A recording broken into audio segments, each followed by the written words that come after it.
On the morning of September 14th, 1996, Walter Drummond did what he'd done 1,000 times before. He kissed his wife Dorothy on the cheek the way a man does when he expects to be back before lunch. He grabbed his cap off the hook by the door. He took a sip of coffee standing up. He said something ordinary, something forgettable, about checking the irrigation pond and the north fence line. Then he climbed onto his Farmall tractor and drove toward the back 40. By sunset, Dorothy had called his sons. By 9, she was calling neighbors. By midnight, Heartland County had flashlights sweeping through fields, dogs running tight circles, deputies walking fence rows. People were looking for tire tracks in dust, footprints in soft dirt, anything. They found nothing. No tractor marks leading away, no churned mud, no broken brush, no disturbed ground. It was as if a man and a machine had simply been erased. The file would eventually label Walter Drummond a voluntary missing person, the kind of designation small towns use when they run out of answers and want the paperwork to stop screaming. And Heartland County did what it always does when there's no body and no confession. It moved on, but Dorothy didn't. For 15 years, she lived inside a question that never shut up. Did he get hurt? Did he wander? Did he lose his mind? Did he leave? People love the "he ran off" story. It requires no villain. It allows everyone to stay comfortable. It keeps the town polite. Dorothy endured it anyway. The sideways looks, the gentle suggestions, the quiet assumption that a man doesn't vanish unless he wants to. Her sons grew up with a hole in them. Not the clean grief of a funeral, the dirty grief of uncertainty. The kind that turns love into anger and memory into suspicion. And then the drought came. Not a normal dry spell, not a rough season. The worst drought in 6 decades. The kind of heat that kills grass from the roots up and makes the air feel sharp in your lungs. The kind that turns ponds into cracked plates of clay and forces you to stare at ground you've never seen in your life. 3 weeks after the irrigation pond dried out, Emma Drummond, Walter's granddaughter, walked onto the lakebed. She wasn't supposed to. She had cattle to check and a stock tank to refill on the north pasture.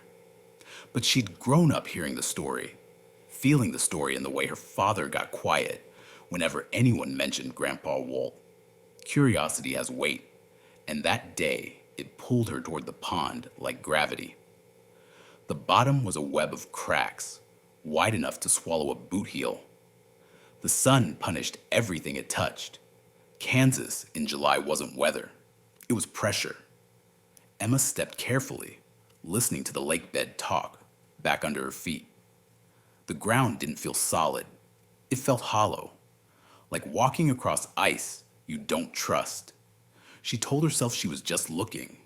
Old tires, fence wire, maybe a toolbox somebody dropped years ago. Then she saw the color. At first, she thought it was just a rust stain or an old piece of equipment half buried in silt. But as she moved closer, her stomach tightened. That wasn't random rust.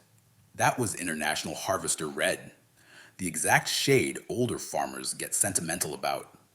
The kind of red that lives in family stories. Emma stopped breathing. A white rim, a front wheel. Her mind tried to turn it into something else, anything else, because the alternative was too heavy to hold. Then the ground shifted. A thin crust of dried mud gave way beneath her boot with a sharp, brittle crack, like plaster, breaking. Emma stumbled backward, heart punching her ribs, and stared down into a sudden sinkhole.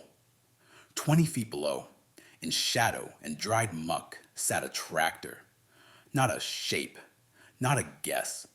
A tractor, the hood, the steering column, the skeleton of a machine sealed away in darkness as if it had been waiting for the earth to finally stop hiding it. Emma's hands went numb. She fumbled for her phone and nearly dropped it twice. "Dad," she said when Carl answered, already irritated because he was in the middle of something. Her voice didn't sound like her voice. "You need to come to the old irrigation pond." "Emma, I'm working. What's going on?" "Right now," she said, "I found something." Silence, then softer. "What did you find?" Emma swallowed. "I think I found Grandpa's tractor." The line went quiet, long enough for her to wonder if the call had dropped. Then Carl's voice came back, flatter than she'd ever heard it. A man forcing his emotions into a box because if he opens them, he won't be able to shut them again. "Stay there," he said. "Don't go near it. I'm coming." Carl Drummond reached the pond in 4 minutes. The drive should have taken 7. His truck roared in like he'd held the accelerator down the entire way. Dust chased him like smoke. He didn't even turn the engine off. He just got out and walked toward Emma with the look of a man being pulled towards something he spent 15 years trying not to imagine. "Where?" he demanded. Emma pointed. Carl stepped to the edge of the dried pond and froze. His hands hung at his sides, and Emma noticed they were shaking. "Jesus Christ," he whispered. That's his." Carl slid down the slope into the pond bed. The earth crumbled under his boots. Emma followed, even though every instinct told her to stay up on solid ground, stay in denial. Up close, it was worse. The red paint was blistered and peeled. Rust had eaten through the wheel wells. The seat had collapsed into springs and rotten fabric. But it was unmistakable. The white grille, a dent on the left fender. Details that match photographs your brain remembers even if you never lived them. Carl circled it slowly, not touching as if contact would turn belief into fact. "Dad," Emma said softly, "we should call." He pulled out his phone, stared at it like it was written in another language. "Yeah," he said. "Yeah, we should." That's when Emma saw something else. Not metal, not machinery. Behind the tractor, half buried in dried silt, was a shape that didn't belong. Her brain tried to mislabel it. A root, a piece of driftwood, anything. Then she brushed away a layer of cracked mud, and the curve of a skull emerged, brown with age, packed with silt. Emma made a sound that wasn't a scream. It was the air leaving her body all at once. Carl was beside her in 2 steps. He saw it, and he went absolutely still. "Oh, God," he whispered, like a man praying and cursing at the same time. "Oh, God, Dad." 30 minutes later, the sheriff's department arrived, then the coroner, then state police. By afternoon, the Drummond property was crawling with people. Yellow tape snapping in the hot wind, cameras clicking, technicians moving with that quiet professionalism that only shows up when death is real. Emma sat in the back of her father's truck and stared at the pond like it was a portal to another life. She tried not to picture the skull, tried not to imagine her grandfather's last minutes. Carl stood with Sheriff Morrison, an old family acquaintance, a man who'd been around long enough to remember 1996.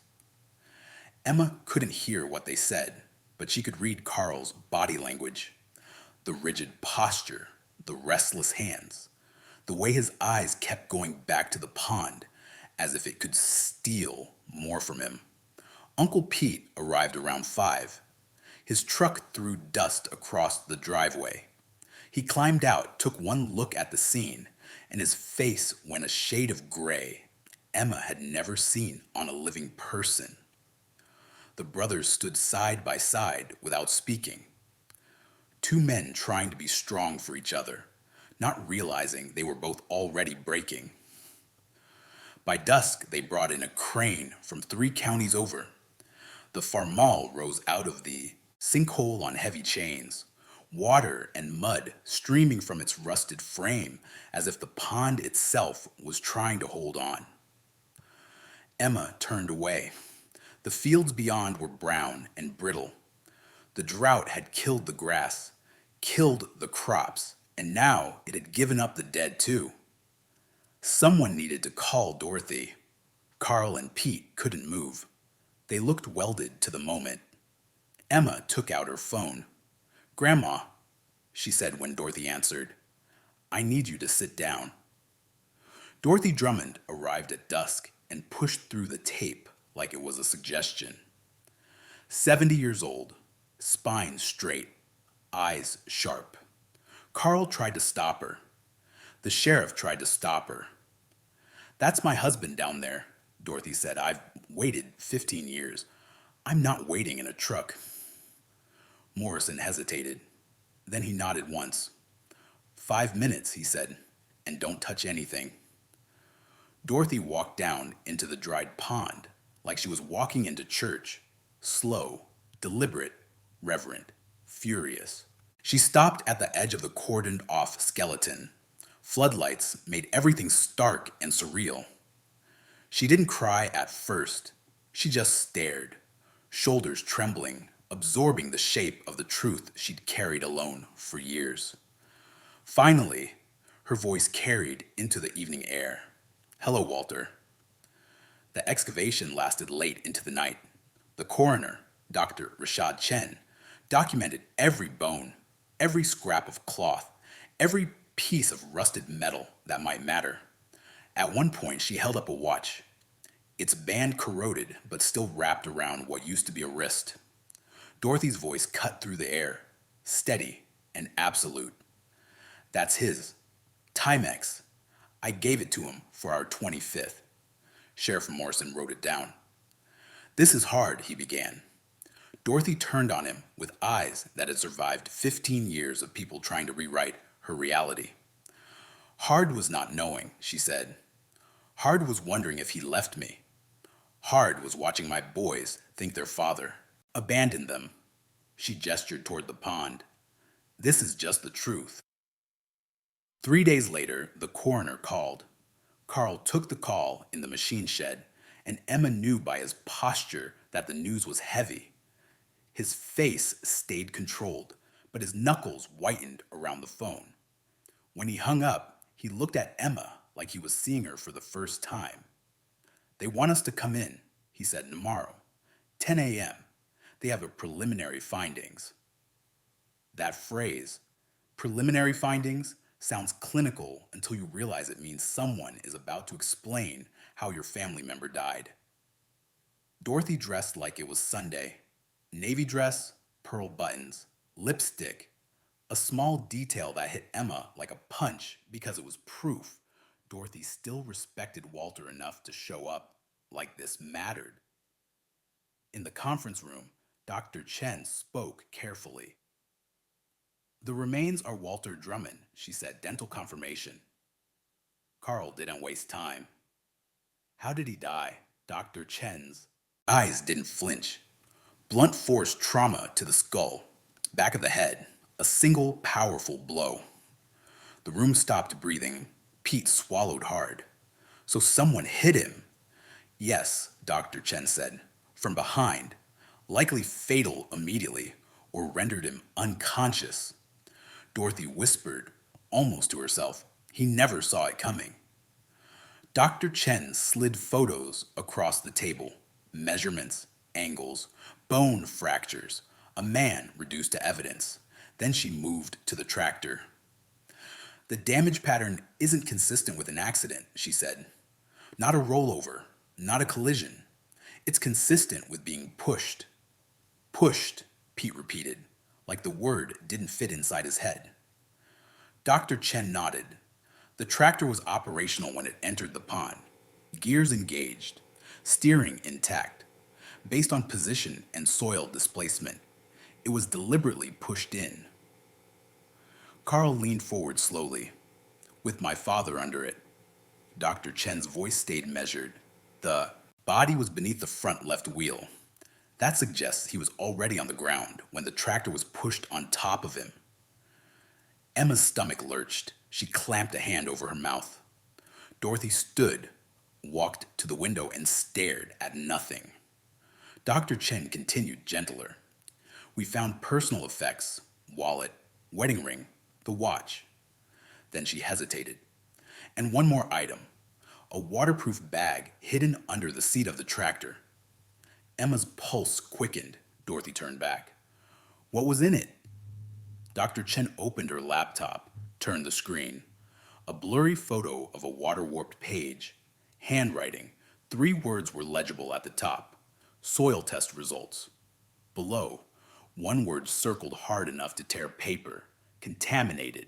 Underneath, illegal dumping. Pete's face drained. Carl stared at the screen like a man watching his father's last stand unfold in ink. Dad found something, Carl whispered. It appears so, Dr. Chen said. And based on the totality, injury, concealment, documents, this is a homicide investigation. Dorothy sat down like her bones had suddenly aged 10 years. Someone killed him to keep him quiet, she said. The sheriff's interviews began the next day. In Morrison's office, Dorothy spoke first. The last month, she said, he wasn't sleeping. I'd wake up and he'd be at the kitchen table staring out the window. Carl admitted what haunted him most. He started locking gates at night. All of them. I thought he was getting old. I told him he was being paranoid. Morrison asked when the argument happened. September 10th, Carl said, voice dead. 4 days before he disappeared. The last real conversation I had with my father. I told him he was losing it. Pete added something that made the room colder. Dad was taking soil samples, but he didn't want to use the local extension office. He said he was sending them to a lab in Kansas City. Morrison's pen stopped. Why wouldn't he use local? Pete's eyes lifted. He said he didn't trust anyone local. A pause. Dorothy answered the question nobody wanted to ask. He said the name Mitchell. That name hit like thunder. Mitchell Gaines, a neighbor, a pillar of the county. The kind of man who shows up at funerals, shakes hands, brings casseroles, and knows exactly what to say. Morrison's face tightened. Mitchell Gaines, he said slowly, has been the regional manager for Heartland Futures Incorporated since 1994. The air changed. Fertilizer, pesticides, equipment leasing, the kind of company that has money, lawyers, and friends in the right places. Dorothy's voice was quiet and lethal. Walter came home furious one night. Said someone was using our land without permission. Said he'd make them pay. Morrison closed his notebook. I need you to keep this confidential, he said. If Gaines is involved, we can't spook him. Carl's laugh had no humor. We've been patient for 15 years.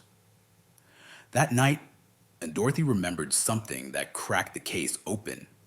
The tractor, she said suddenly. Walter had a place in it, a false bottom under the seat. He and his father built it. He kept important papers there. Pete blinked. We searched the tractor. Did you search under the seat frame? Dorothy demanded. Not the compartment you can see. The part you wouldn't think to look for. Morrison returned to impound the next morning. At 7 a.m., he called Carl. Your mother was right, he said. There's a false bottom. There are documents, and there's a cassette tape. A tape labeled September 12th, 1996, 2 days before Walter vanished. At 10 a.m., they sat in Morrison's office while an old cassette deck clicked to life. Static, wind, an idling engine, then Walt Drummond's voice. September 12th, 10:47 p.m. Fourth night watching the back gate. Emma felt Dorothy's hand find hers. White Ford F-250, Walt said. Covered bed, Plates taped over. Comes in around 10:30. Leaves around midnight. Carl went rigid. They're dumping drums, Walt continued. Rolling them off into the ravine by the pond. 8 tonight. Paper rustled. The company name on the markings is Heartland Futures Incorporated. Dorothy's breath broke. Walt's voice hardened. I took soil samples, sent them to a private lab. Couldn't trust local, not with Mitchell Gaines on the board. Emma watched her father's face collapse in slow motion. Chlorpyrifos, 40 times the safe limit. Atrazine, the groundwater is poisoned. Then, I confronted Mitchell yesterday. A pause. He denied it, but I saw his face. He knew. Walt kept speaking, like a man trying to leave a map behind in case he doesn't return. I'm documenting everything. Notes, dates, times, vehicle descriptions. I've got photographs, soil tests. I'm going to the EPA Monday. If they won't listen, I'll go to the Attorney General. I'll go to the newspapers if I have to. His voice dropped. This is our land. Then the words that made the room stop breathing. If something happens to me, Dot, Carl, Pete, this is real. It isn't paranoia. More rustle.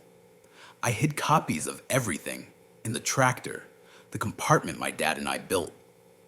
Dorothy's shoulders shook. I love you, Dot, Walt said. Tell the boys I love them. Then quieter. I should have told you. Click.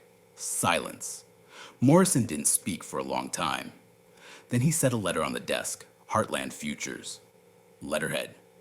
Dated September 11th. A formal threat written like corporate language but sharp as a knife. Cease and desist. Serious consequences, both legal and otherwise. Pete stared at it. That's a death threat. Morrison nodded. It's a threat. Combined with everything, we have motive. We have a timeline. But I still need proof Gaines is the one who swung the weapon. Carl exploded. How much proof do you need? He's dead, buried under his own tractor because he tried to stop them. Morrison's voice stayed firm. If I move too early, his lawyers shred this case. If I build it right, he dies in prison. Dorothy spoke then, and every man in the room heard the steel underneath the grief. Then build it, she said. And if he tries to run or erase evidence, you arrest him immediately. 2 days later, the war turned visible. Emma and Carl were driving home when they saw a white Ford F-250 parked along the county road. No plates visible. A man walked the fence line near the pond area, as if inspecting something. Carl pulled over. Emma begged him to stay in the truck. He didn't. The man turned, and his voice was casual, almost amused. You're Drummond's son. Emma's blood went cold. How do you know that? The man smiled without warmth. Your father should have minded his own business. Carl grabbed him. The man shoved back. Then, as he climbed into the truck, he leaned out the window and delivered a line that wasn't meant to be subtle. Tell Morrison he's wasting his time. Nobody's going to testify. And that tape? Dead men don't testify either. The truck rolled away. Along the fence line, the soil was disturbed. Fresh digging marks. They weren't looking for the truth. They were checking whether it was still buried. Morrison arrived with deputies, then called Carl that night. They found them, he said. 32 55-gallon drums. Corroded, leaking. Pesticides, solvents, heavy metals. A chemical graveyard under farmland. The EPA arrived at dawn. Hazard suits. Sampling equipment. A contamination zone mapped out in acres, and then Gaines went on offense. A lawsuit against the county, against Morrison, against the Drummonds. Not a denial, an attack. A move designed to bury the case in paperwork, bleed it out with legal fees, and intimidate anyone with a spine. That was when Emma understood something every man eventually learns if he pays attention. Some people don't fight fair because they don't have to. They fight with money, lawyers, and fear, and they count on you staying quiet.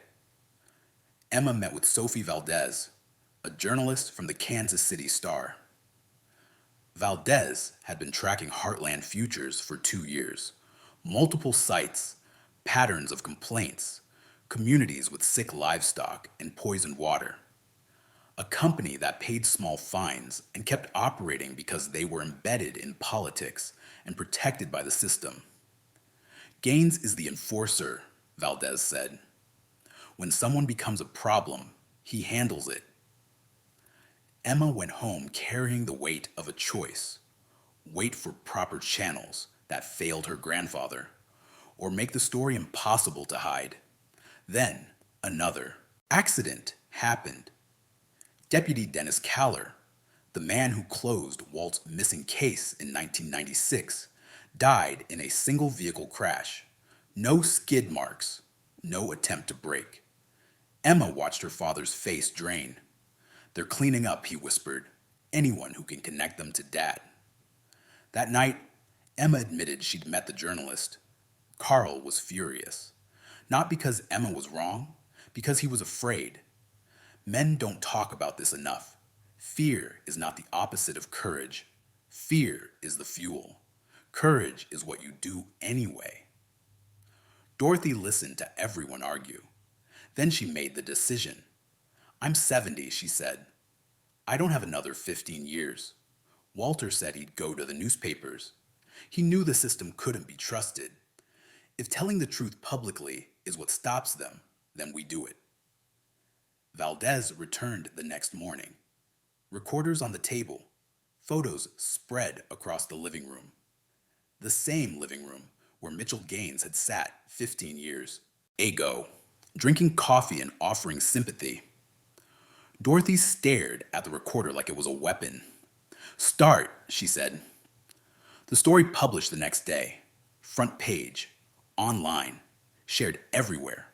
Walt's voice, the tape, the threats, the drums, the contamination.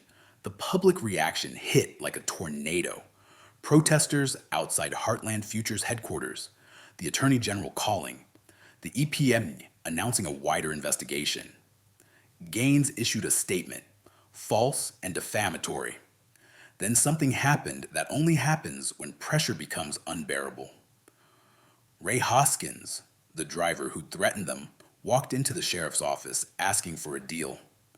He wanted immunity. He wanted to talk. He confessed he'd been hired to dump waste. Confessed Gaines threatened him. Confessed Gaines admitted to striking Walt from behind with a tire iron and pushing the tractor into the pond. He handed over cash he claimed was paid to keep him quiet. Serial numbers tying back to company. Accounts. Morrison finally had enough to arrest. Mitchell Gaines was taken in cuffs. The county cheered. The Drummonds didn't. They'd learned something. Arrests aren't justice. They're the start of a longer fight. Because Gaines posted bail. And when he walked out of the courthouse, he looked directly at Dorothy and smiled. He wanted them to feel powerless. Dorothy didn't blink. Then the case almost collapsed. A video surfaced showing Hoskins murdering Deputy Caller, 3 hours before Caller's accident. Now Hoskins was compromised, a liar, a killer, a man trying to save himself by feeding prosecutors what they wanted. Reeves, the county attorney, told the Drummonds the truth. Without Hoskins, proving Gaines committed the murder, not just the dumping, would be much harder. That's when Dorothy did something nobody expected. She made a call, a quiet call. The kind older women make when they've been patient long enough and politeness stops being the priority. That evening, a truck pulled into the driveway. A woman stepped out, Linda Gaines, Mitchell's ex-wife. She was shaking as she walked into Dorothy's living room. A woman who'd carried a secret like a stone in her chest for decades. She sat down and told them what she'd seen. The day Walt disappeared, Mitchell came home dirty and muddy with specks of blood on his shirt. He showered for an hour. Then he told Linda there had been an accident. He said Walt was dead. He said it would look bad if anyone found out Mitchell was there. So he moved the body. He pushed the tractor into the pond with Walt underneath. He hid him. Linda's voice broke. I told myself it was panic. I told myself it wasn't murder, but it was. And I've lived with it for 28 years. Dorothy reached across the table and took her hands. You're here now, Dorothy said. That matters. Linda agreed to testify. The trial began October 15th. Forensics came first. The coroner explained the blow to the back of Walt's head. An expert testified it was consistent with homicide, not accident. The dumping evidence came next. Photos of drums, soil samples, contamination maps, a corporate crime laid out like a blueprint. Hoskins testified. The defense shredded him. Then Linda Gaines took the stand, voice trembling but clear. I'm not here for money, she said. I'm here because I'm tired of being afraid. He's a murderer, and I will not protect him anymore. The courtroom went silent. On the final day, Dorothy testified. Thornton, Gaines' attorney, tried to keep it respectful. He probed for doubt. Dorothy looked at him like a woman who had outlasted every lie. My husband didn't disappear, she said. He didn't have an accident. He didn't kill himself. Someone murdered him and buried him like trash. And the man who did it is sitting right there.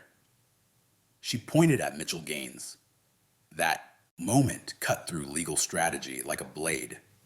Not because pointing proves guilt, but because the jury could feel what 15 years of truth looks like when it finally speaks. 2 days of deliberations. Then the verdict. Guilty. First-degree murder. Conspiracy. Witness tampering. Environmental crimes.